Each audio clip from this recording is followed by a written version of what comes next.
We are particularly honored to have you today with us. The debate of ecology in unity with the economy in the global dimension.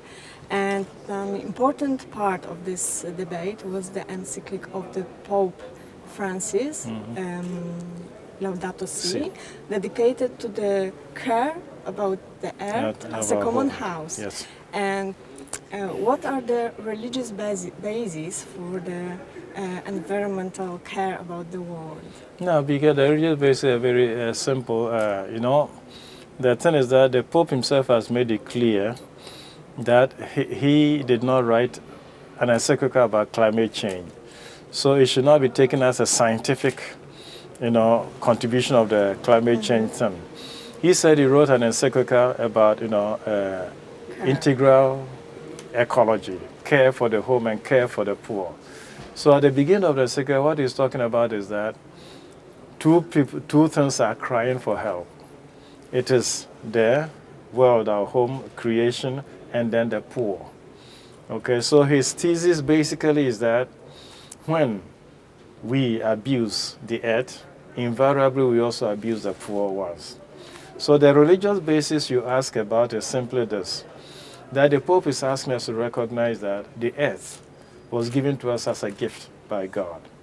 And when you receive a gift, the best way of using it is show appreciation and show gratitude.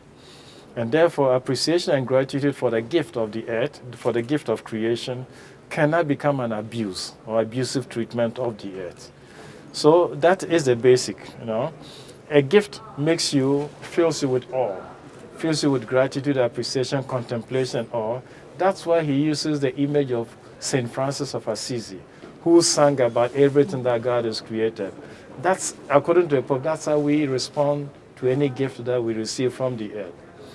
And that response also entails responsibility. As a gift, we have the obligation and responsibility of taking care of it. And so, I put it very simply as saying that God gave us a gift, which is a garden, as our home. We should not turn it into a desert. Okay? If we turn a garden into a desert, it means we fail to take care of it. And that's our challenge. Yeah, and the earth is a garden, a beautiful garden. Yes. And what are the biggest environmental concerns of the modern world? Is it the care about the water, air? Maybe the new technologies are some kind of not the good thing what can happen to us. So the major concerns are several. The major concerns, one, that we need to recognize that when it comes to the climate and the environment, it's not local. It cannot be limited to a territory. I mean, the last time that the volcano erupted in Iceland, it was not only Iceland which was affected. Exactly. Air travel all over Europe was grounded. So that is the impact of damage to the environment or to ecology.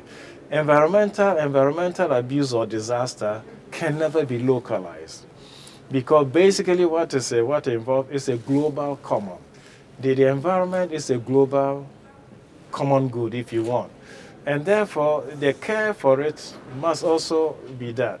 That's why, whether in the Rio 20 or COP 21 and all of that, it's talking about all of us coming together to take care of something which we all have in common. So the concerns are one. The temperature is rising, global warming, we call it. Here you have a chance of probably experiencing it better than we, because you are closer to the Arctic Circle. Okay? The ice is melting. Okay, so 3 times there have been a meeting in Reykjavik, Iceland, to look at this situation. Okay? Secondly, because the ice is melting, I meet bishops from the Pacific Islands, and they tell us that where they used to farm on the island is now underwater. So the sea level is also rising. Okay? And as a result of this warming, temperatures are becoming a little bit, difficult to predict. And most of it being cyclones and very, very, very extreme weather forms, drought or whatever type of. So everything is affected. Drought means that the waters dry up.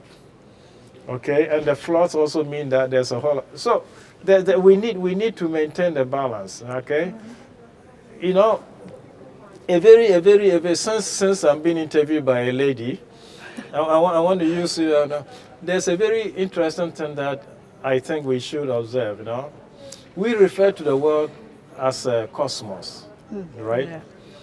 Now, women use cosmetics, right? A lot of, A lot of. sometimes. What is cosmetics? Cosmetics is when you use elements to put things in different places so there's order. Where there's order, there's also beauty. Okay? When you disregard order, there's no beauty. So calling the earth a cosmos means that the earth is an ordered system. Okay, an ordered system. And if we respect the order in creation, the world is a garden, it's a beauty, it supports us. When we disregard the order in creation, we create confusion for everybody. So that's calling the earth a cosmos is a very rich thing. It's a very nice thing to think about. You know? Yes.